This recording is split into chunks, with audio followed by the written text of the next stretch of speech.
AFIO Now is presented by Northwest Financial Advisors, where our world revolves around you.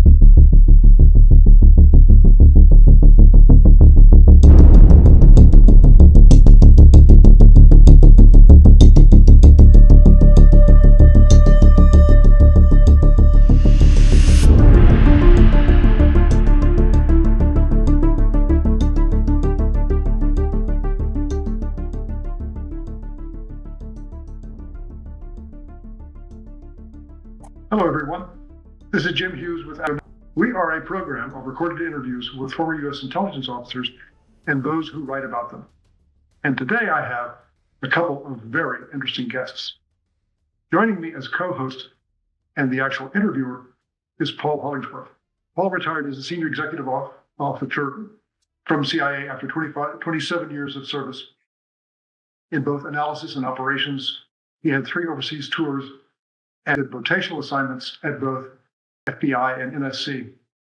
Before joining the agency, he was the managing editor of Harvard's Ukraine Research Institute. And after retirement, he was the senior intelligence advisor on Europe and Eurasia for the energy company BP. Paul has a bachelor's degree from Georgetown, a master's and a PhD from California, Berkeley, and I'm very pleased to say is the AFIO president. Paul, welcome to AFIO. Thank you, Jim. And I should acknowledge that Jim is the president emeritus of AFIO, my immediate predecessor. So thank you, Jim, for teeing this interview up today. I'm really delighted to be speaking with Stephan Talty, who is a very well-known best-selling author. I admire Stephan because he's got an extraordinary range of interests. He's incredibly productive. His publisher of the book we'll discuss today gives him credit for, I think, 9 nonfiction books and 2 fiction books. But I think actually my count is higher than that. So you'll have to tell me, Stephan, what number this is. And what's amazing also about your work, Stephan, is that not only is it prolific and it's extraordinarily productive, but also your interests vary so much. I mean, your subjects, particularly the nonfiction, range from Napoleon to the Dalai Lama to David Koresh. You cover typhus. You cover race relations in the United States, Somali piracy, 18th century piracy. But one of your core interests appears to be intelligence operations. And I do see a theme there, and that many of them are World War II operations. You have a knack for finding individual stories and bringing them to life in a way which illuminates much larger issues. And that's what we'll be discussing today, which is your forthcoming book, which will be published on June 9th officially. I think that's the launch date, entitled The American School of Spies. So welcome, Stephan, today. And if you have anything you want to say before I begin, let me know. Thanks, Paul. I'm very happy to be here. I believe, depending on how you count it, this is number 13. I've written some Amazon singles, which are short books. But yeah, I think this is 13, and let's hope it's a lucky number for me this time. Well, this is a great book, by the way, if we dive into it. So this is lucky number 13, I guess, if we're counting. I think I count 14, but that's okay. It's rare that I read a book from cover to cover that I can't put on nonfiction. And this is such a book. It's told in a very interesting, fast-paced way. It's really a great example of popular history writing. And I mean that in the best possible way, not in a derogatory way. It takes a complex subject, with this case is OSS activities in Eastern Mediterranean during World War II, and brings it to life through a series of vignettes. And I really want to say that this is really a great work, a well-researched, well-organized, well-written. So anybody listening to this, I hope you're racing to however you buy your books and getting yourself a copy. It will not be time or money lost. I guess I should just start with, you have written on World War II before, as I mentioned. You've written on some really famous subjects like Operation Garbo, who was the double agent who helped the Allies deceive the Germans about D-Day. You've written also some niche books about individuals, but Why this book in particular? Why this OSS book? You're telling the tale of how the OSS, the CIA predecessor under Bill Donovan, included American classicists, archaeologists, numismatists, epigraphers, philologists, and those people got trained to be first desk officer to run operations actually into Greece from Egypt and from Turkey. So why this particular theme? So I think there are three reasons really that I wanted to write this book. 5 years ago, I went to Greece with my wife and our two children.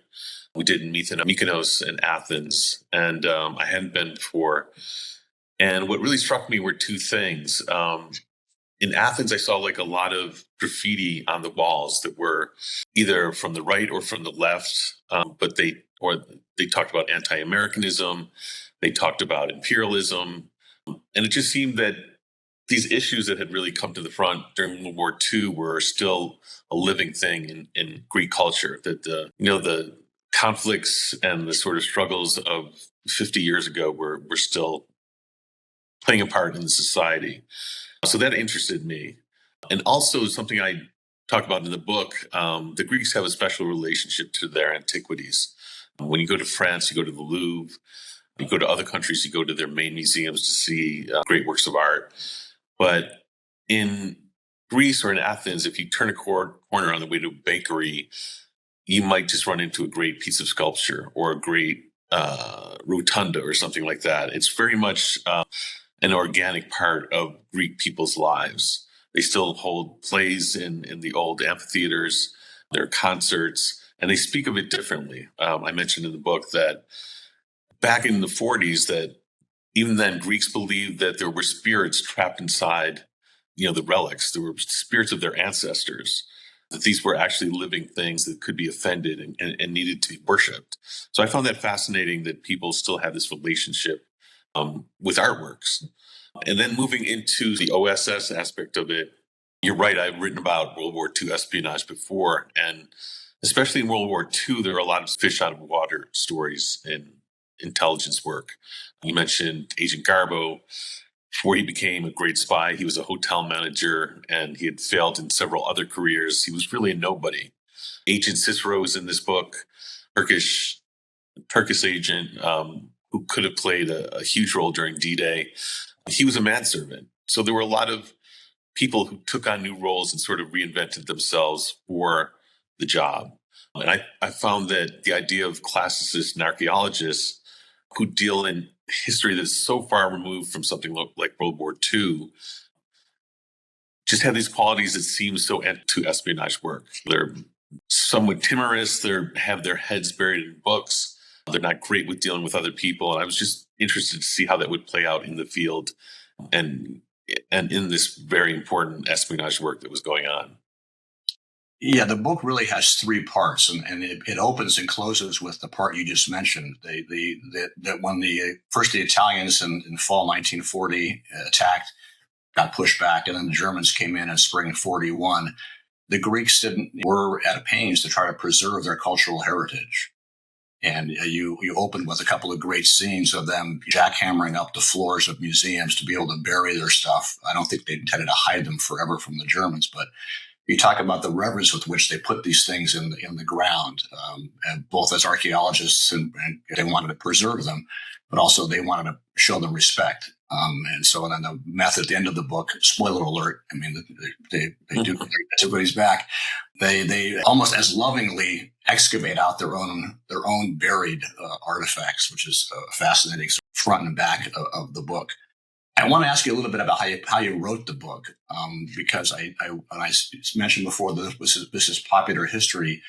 You did your research, so the book is really well researched. You clearly exhausted lots of secondary material, but you also cite a lot of primary sources here, letters that you got access to, and you conducted oral histories with a number of the children of the people in the OSS who were in Greece, either on the desks in Cairo and in Turkey, or actually were operatives who were on the ground inside of Greece during the German occupation. Can you talk a little bit about how you found some of them? I mean, both how you physically found them and then what their attitude was about telling the story of their parents. Yeah. I mean, I began sort of in the example of Helios Dundalakis, who's one of the commandos, or I'm sorry, one of the intelligence agents, Greek-born, who worked in Salonika and had a very important role in that city. So I just went out looking for his family and his descendants, and luckily his two sons replied immediately to my emails. And I think Greek is overlooked in the World War II story. So they were delighted to speak to me and had just a fuller picture of who their father was before and after the war. He went on to a fabulous career as a scientist. He has his name on the moon on a plaque up there for his contributions. And the same was true of a couple of the American classicists who went to war and worked the Turkish and Greek desks. So, yeah, I mean, Google helped a lot, but I think another part of it was that some of these guys wrote about their experiences. Dundalakis wrote 2 self-published memoirs that got no attention and were buried. And some researcher at NARA, the National Archives, mentioned to me that he'd written these things. So I went on Amazon, and it was there was still an existing copy that I bought of the 2 memoirs. And in narrative nonfiction, when you're really trying to tell a larger story through individual perspectives, you need these kinds of blow-by-blow accounts to get not only the feeling for the kinetic acts happening on the ground, but also the emotion of what's happening. What are these guys experiencing when they're faced with a guy checking identity cards on a bus and they have a flawed one? So I really wanted to get sort of the personal memories and make it come alive for the reader in that way. We'd also mentioned earlier, Susan Allen wrote a great academic book about this subject. She's pioneered all the research. But when I went down to NARA to look at the other records there, I just found a lot of letters from the Greek desk members themselves, people like Rodney Young, who headed it up, and Dorothy Cox, who was sort of the refugee interviewer and spy recruiter. And these were inter-office memos. They're expressing their frustrations about not being able to get things done, or this agent flaking out on some mission. So I was able to make it less formal and make it more day-to-day. So you got their perspective on what they were doing. So yeah, I was looking for those things, and luckily I was able to find enough of those stories to sort of make the story come alive.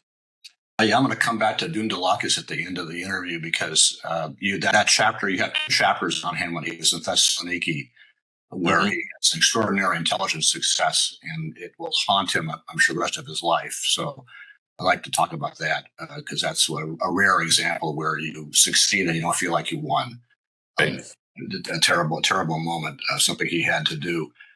Although you could write a book about his career before this book, because he had already been active on Crete in the occupation, had an incredible, I can't call it picaresque, that would demean the tragedies that he saw happen in Crete and his own experiences and having to hide out and flee the Nazis to Egypt. But hero, and as you point out, as a civil engineer, went on to some great works afterwards. So part of that greatest generation, and that there were not just soldiers; they were people who were behind the lines of these countries, helping the soldiers get the intelligence that they needed to do things to stop the Nazi war effort. Let me just ask you just one question really about that front and back part about the Greeks, because that's not the main part of the book.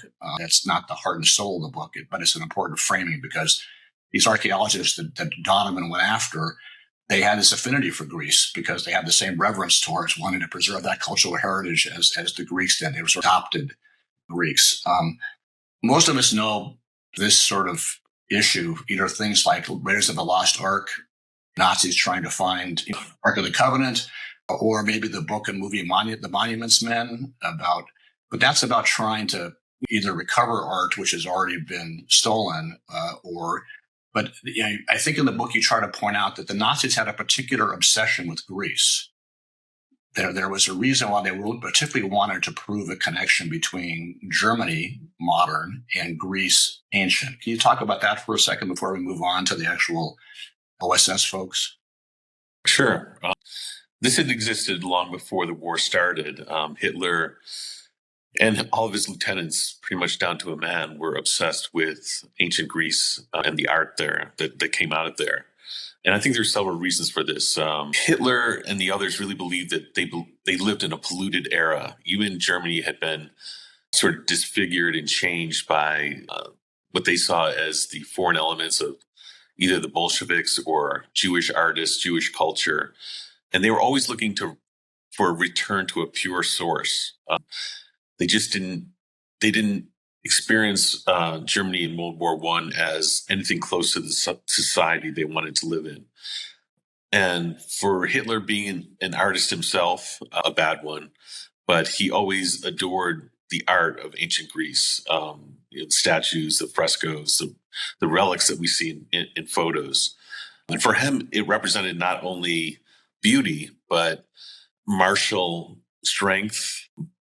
It represented a kind of nobility, a simplicity of approach to life.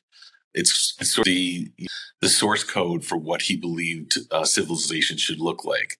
And everything really that came after it for him was a pollution of that original source. So along with that comes the fact that many dictators and tyrants want to be part of a tradition. They want to be either like, say, the reincarnation of Alexander the Great. They want a tradition before them that they are rising up to fulfill. So they wanted, for modern Germany, that was ancient Greece. That was the place that they had come from. They literally believed that Germans had founded Athens and Sparta a couple of millennia before. And since then, they had been cut off from their home country. So this for them was really a return to their home civilization.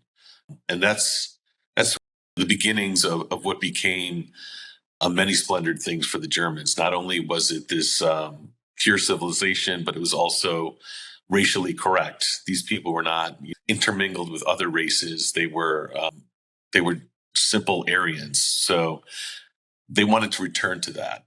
So even before the war, Hitler and his lieutenants were sponsoring digs in Germany. And that became a source of great frustration for Hitler because they kept turning up these wooden beer mugs and crude fortifications that the real early Germans had built, but nothing on the order of statues of Zeus or things like that. And Hitler, in his narcissism, believed that Germans had to have a more glorious past. So they believed that was Greece. So they were going to return to Greece, restore it to its original purity and racial harmony, and rule it for another millennia. And that's a great. I mean, there's one point in your book that you make, which I had not thought about and realized, of course, at the time, that the opening 5 minutes of Leni Riefenstahl's movie on the 1936 Olympics begins in Greece. It ties German athletes directly to as heirs of the Olympic athletes. So I hadn't thought about that symbolism, but that was very powerful. Let me just turn to then the part of your book, which is the Americans who helped try to thwart the German occupation of Greece by helping the Greeks do it too. You've looked at Bill Donovan and the foundation of OSS across several books, so you must have lots of thoughts about Donovan. When he had to try to create a desk to begin to run operations, with the British and parallel to the British into Greece, was he making a virtue out of a necessity? Did he go to these archaeologists because these are the people who knew ancient and modern Greek and they knew the area because they had been digging in the Levant and in Greece? Or did he see something in the capabilities of people like that who could be operationally proficient, right? They obviously did not know intelligence. They'd have to go be trained. But did you think that they had skills because they had that kind of pedigree, or is that just a bonus? I think for Donovan, it was a bonus. I think he was pressed for time, for sure. And he used a couple of methods to speed things up. He went to people from good families who went to good schools that were part of a certain social set. So he felt that if you were going to Harvard and you had a career in academia, you'd already sort of been vetted. You were the right kind of people. And I do think that language was a huge part of it. It would have taken months, if not years, to train up people in these languages so they could be fluent. And this is really speculation. He's never written about. I went to after Harvard classes for this reason, but in thinking about this question, when you look at an archaeological dig, things that people like Rodney Young were doing in the ancient Athenian marketplace, they had a skill for pattern recognition. I think a lot of us believe, even I believe before researching this book, that some, if not all, of these monuments and these relics, these statues, come out of the ground whole. And that's completely false. Many of them come in hundreds of small fragments that have to be not only recorded what level of dirt they're coming out of to get the proper era, but they have to be pieced together over many months and using a kind of genius for pattern recognition, seeing which piece fits with another, but also seeing how the whole site, how the objects in that site relate to each other. So when we think about academic skills that transfer to field or to espionage, I do think pattern recognition was huge.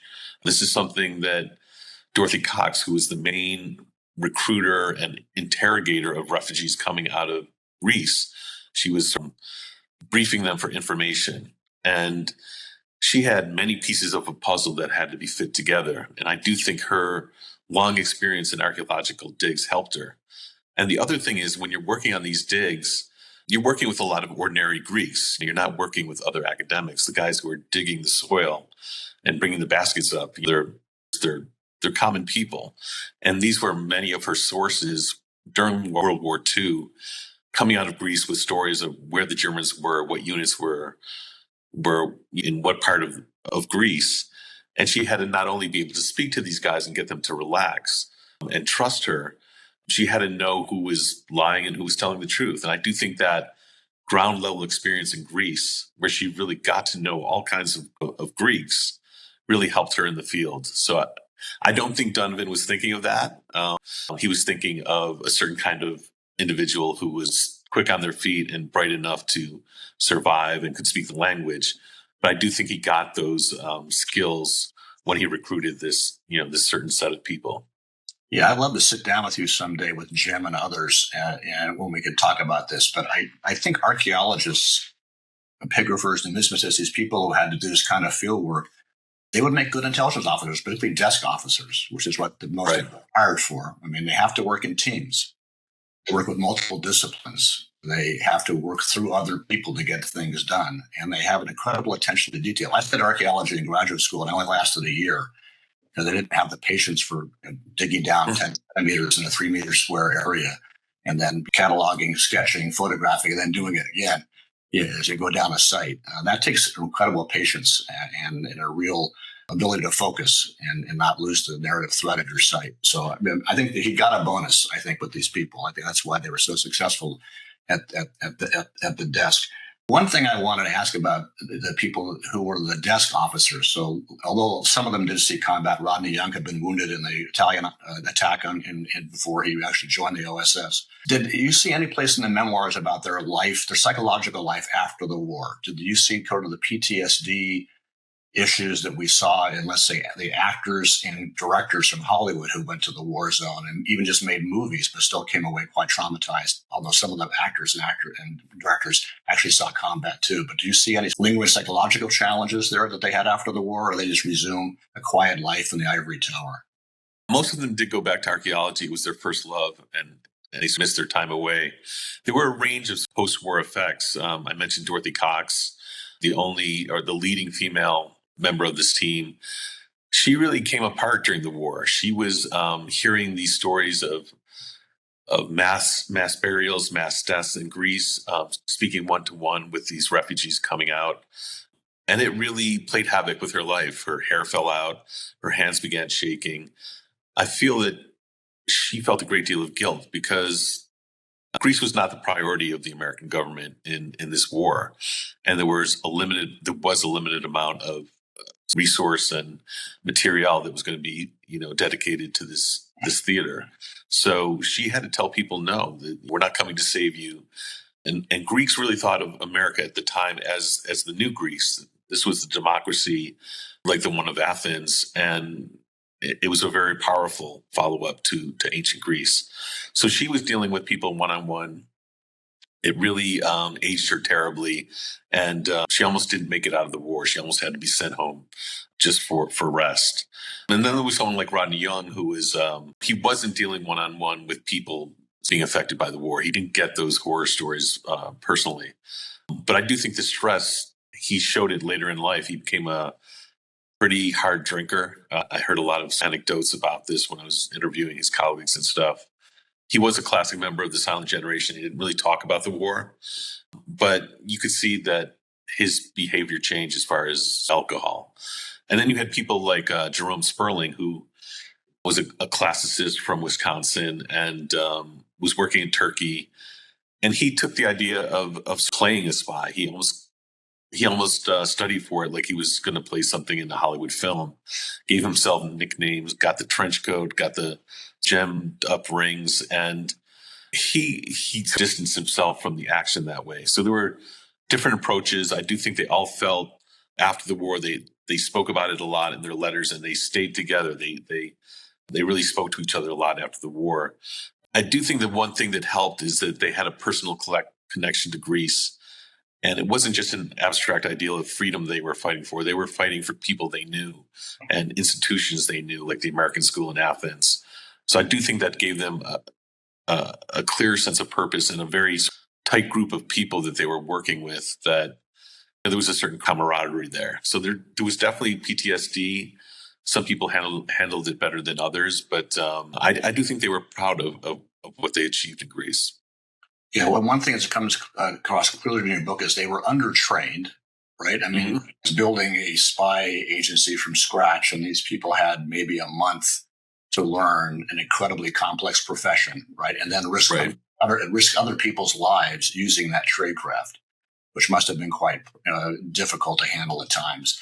And also, those of us that have been in the intelligence business, like Jim and I, you take seriously your agents.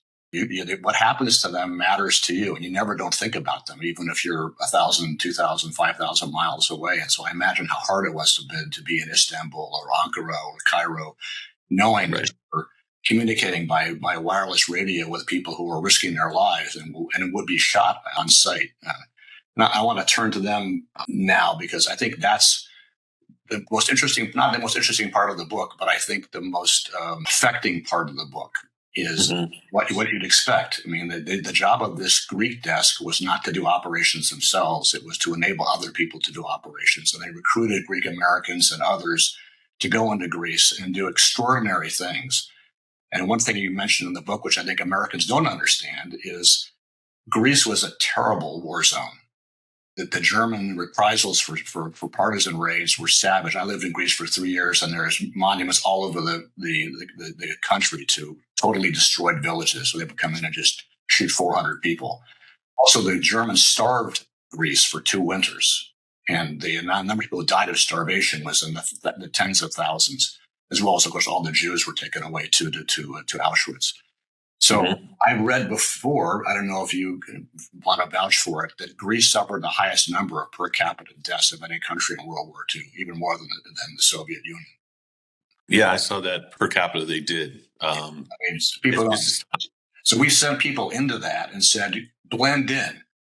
Go in and pretend to be a local Greek and go do as Helios Dundalakis did, and go set up a factory in Thessaloniki in the German occupation. Oh, and by the way, and then spy at night for us. Get on the wireless and relay intelligence that you're getting from your own network of spies. That must have been pressure packed.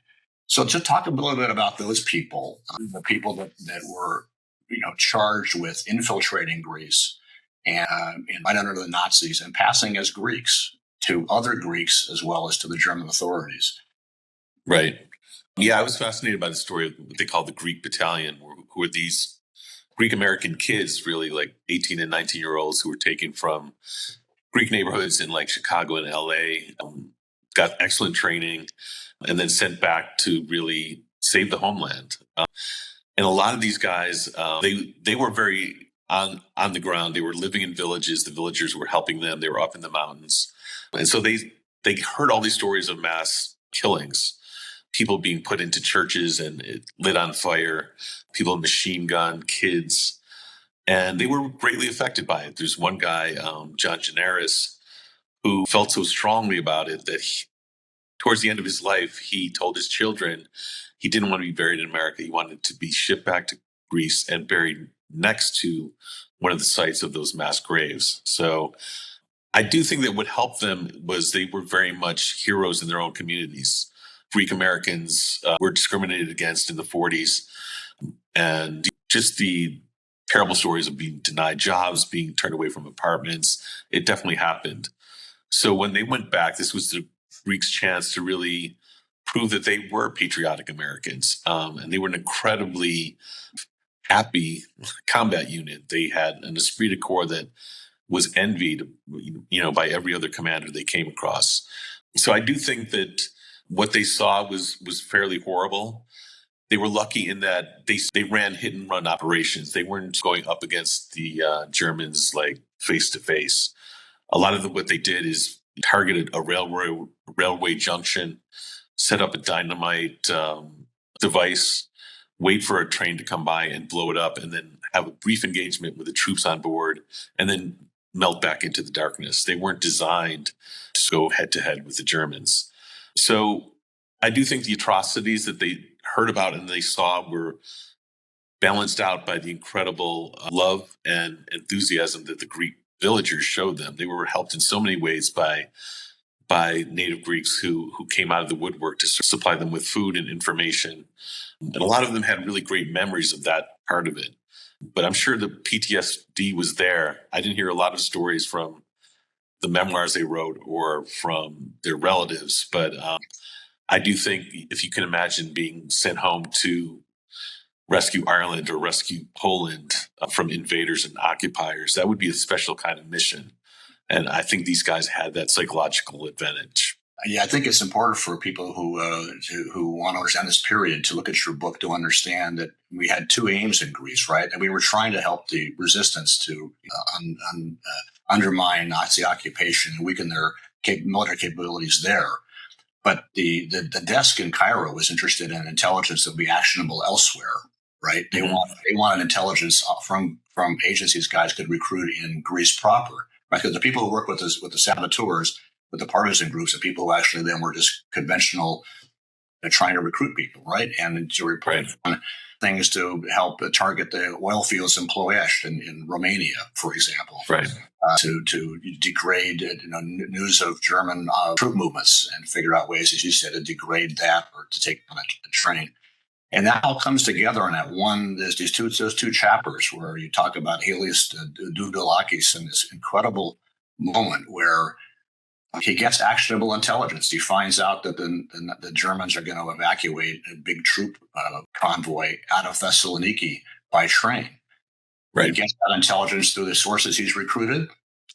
He provides that to his desk. The desk calls up Allied Command, wherever they had to call them, and next thing you know, B-25s are coming in, and they're smashing the waterfront and the railheads at Thessaloniki port. So that's, an intelligence success by any definition. You make it, but you bring to life the agony that Doudalakis felt because he's in Thessaloniki. He's watching this happen. He hears it happening. And then he realizes as soon as the bombers have gone away and he comes out, but of course, those bombs fall indiscriminately, right? Many, many Greek buildings were destroyed. Many Greeks were killed.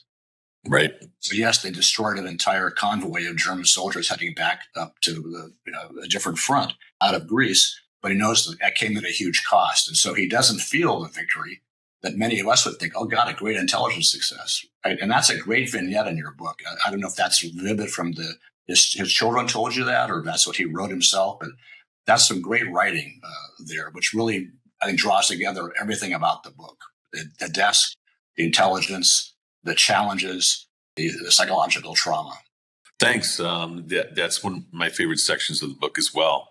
Just to give a little bit of context, the aim was to stop these soldiers from going back to France and the continent after D-Day and taking on the American and Canadian troops that were driving inland.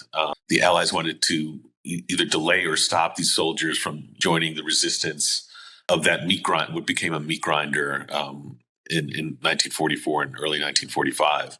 So yes, Dundalakis was, actually before this, he was having an incredible war. He was one of the luckiest intelligence agents I've ever come across. He seemed to be able to maneuver with the local population and got out of one scrape after another.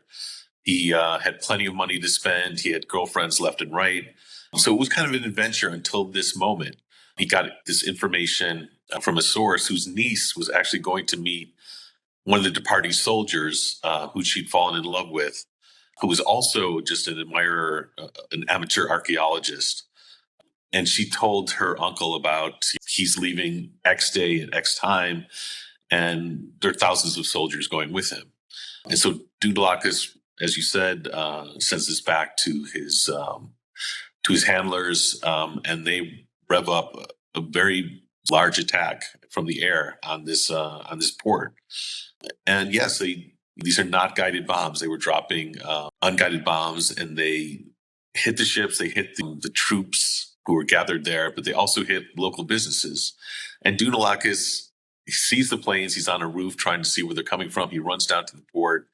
He's standing with the other Greeks there and slowly realizes that this is a kind of massacre. This is hundreds of if not thousands of Greeks have died, and he's responsible for it. He sees the survivors, the Americans who were in those B-52s, I believe it was 6 pilots who were captured, and he watches them go by, and he tries to catch one of their eyes and apologize with this glance, because he knows that he sent them on this mission.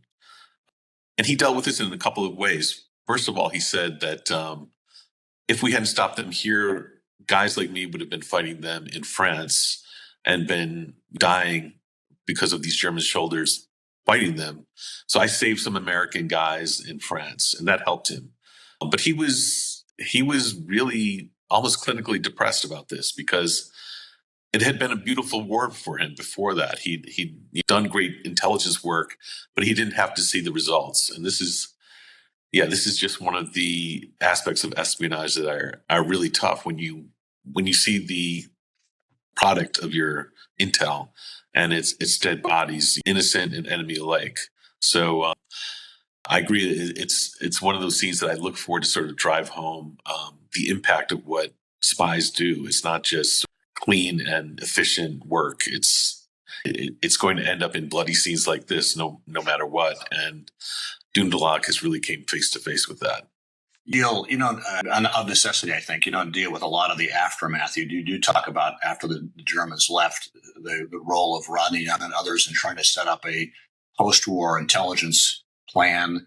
This is before we had the full-blown Greek Civil War that would tear the country apart. But there is a OSS influence even in the post-war period. And I think, at least by my count, 2 different directors of the American School in Athens were actually OSS veterans. Right. So did the CIA was formed, did they try to bend back to any of these people? I'm just thinking, was there any second career for some of these OSS veterans when after 47 it was a choice of Greece between communist or American or Western rather? In other words, they were reactivated for a different kind of crusade, or did they sort of just lay low? Most of them lay low and just went back to their offices in Harvard or Yale and resumed their work. But there was one guy who's not really in the book, but he was part of the Greek desk. He had a hand in recruiting Rodney Young. His name was Colonel Pete Amos, and he had incredible connections in Greece, even before the war. I knew the Greek royal family, so super connected, and had great information on the place. And after the war, he formed a company called Inform, which was one of these corporate cover organizations that the CIA ran to infiltrate different countries. So he was like a clearinghouse for information on the Balkans and the Mediterranean. And he did a couple interesting things. First, he started a company that sold Grecian formula in the U.S., which is a famous hair product. I don't know if you remember it, but he learned it from Greek barbers during the war and commercialized it afterward. And that's what helped fund his little spy agency. But he also came up with the idea of leaderless resistance. He was the inventor of that whole idea. After the war, in places like Poland, he was seeing these traditional intelligence agencies that were kind of top-down and recruiting agents. They were being decimated by double agents coming from, the Soviet Union, and people were being executed and tortured. And he just saw it wasn't working. So he came up with this idea of giving the power to the masses, giving them the right ideas, giving them some resources, but having it be a leaderless revolution, something that became really influential in later years in the 50s and 60s and resistance movements in Eastern Europe. So he was definitely connected. He stayed connected after the war, played a part in foreign affairs related to Greece, but he was the exception. The other guys really wanted to get back, to their digs and do the work that they thought they'd been born to do. Yeah. I mean, and Rodney Young had a great dig in Turkey. So, I mean, some of his work is fantastic. And you mentioned Susan Allen, her teacher, Jim Caskey, was also a very, very influential archaeologist. Yeah. I mean, I'm not doing justice in this interview to the breadth of experiences that you tease out through your vignettes. Very complicated era. What does come across is if you're an American, this is a good news story. I mean, if you want to know about American ingenuity, adaptability, resilience, rising to the occasion, sense of noblesse oblige, maybe, or just, wanting to do good, you have a great cast of characters. Nobody asks me these things, but I know that 2 of your books have been made into movies. This book to me reads like 4-season miniseries. So I hope somebody does that at some point, because you've got incredible cast of characters. We didn't even touch about Operation Cicero and the American female spy Cleo is her code name, who helps for this agent who might have been able to undo D-Day for the Allies if he hadn't been unmasked as a German agent inside the British embassy in Ankara. There's a 1,000 different things in this book going on that would be great theater, and they all have the virtue of being true, right? You don't have to fictionalize them that much, because some of the stuff was incredibly interesting, incredibly hairy. And I know that Cicero stuff has been even made into a Turkish, I think, a movie or miniseries. Right. Yeah, a lot of fascinating storylines ran through Greece. It wasn't the main theater of the war, but people like Mo Berg, the Boston Red Sox catcher, was dealing with the Greek desk to stop the V2 rocket and things like that. So, yeah, I mean, I would love to see a miniseries. I do think the material is there. Well, if you need me to put a good word in for Penguin Random, I'm happy to do so on your behalf. I can't speak for Jim, but I'm happy to endorse it, because I think this is a story which really shouldn't be told. I'm glad that you've taken Susan Allen's sort of her book on this is a very good book, but it's academic. She's an academic. She trained with an academic. She heard the stories from an academic, and she did the research like an academic. It's great research, but your book is a living, breathing testament to the stories of the people who actually did this stuff, and I think it brings it to life in a different way, and it's really good popular history. I wish you lots of luck with the book launch. I hope that this shoots up the Amazon seller on OSS books, if there is such a category. But thank you for taking this on. I really appreciate it. No, it was a thrill to talk with someone who actually knows their stuff and actually knows more than me on certain aspects of this theater. So, yeah, it was really a pleasure. Thanks for having me. Thanks, Jim. Jim, back to you. Well, it was a real privilege just to listen in on this fascinating conversation between 2 experts. The name of the book is The American School of Spies by Stephan Talty. I want to thank both Paul and Steve for a really great interview. AFIO is a small, nonprofit, apolitical, educational organization whose main mission is to help prepare the next generation of intelligence officers to confront the challenges our nation faces in the years ahead. To learn more or support our outreach programs, visit www.afio.com.